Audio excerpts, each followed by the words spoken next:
Bien qu'il existe de nombreuses façons de construire une machine volante, il existe des constantes bien connues.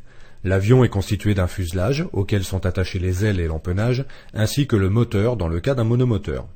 Le train d'atterrissage est fixé, en fonction des modèles, soit sur le fuselage, soit sur les ailes. Les ailes peuvent être rattachées au fuselage en position basse, on parle alors d'un avion à aile basse. Également répandus, les avions à aile haute, qui sont donc attachés au sommet du fuselage. Plus rares sont les avions à aile médiane, on trouve cette configuration sur les avions de voltige moderne notamment.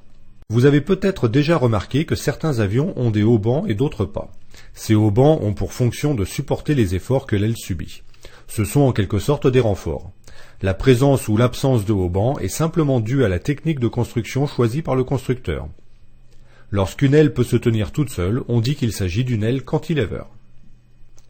L'empennage comporte le plan horizontal et la dérive, qui sont les parties fixes, ainsi que la gouverne de profondeur et la gouverne de direction, qui sont les parties mobiles mises à disposition du pilote dans le but dérisoire de tenter de contrôler l'avion en vol.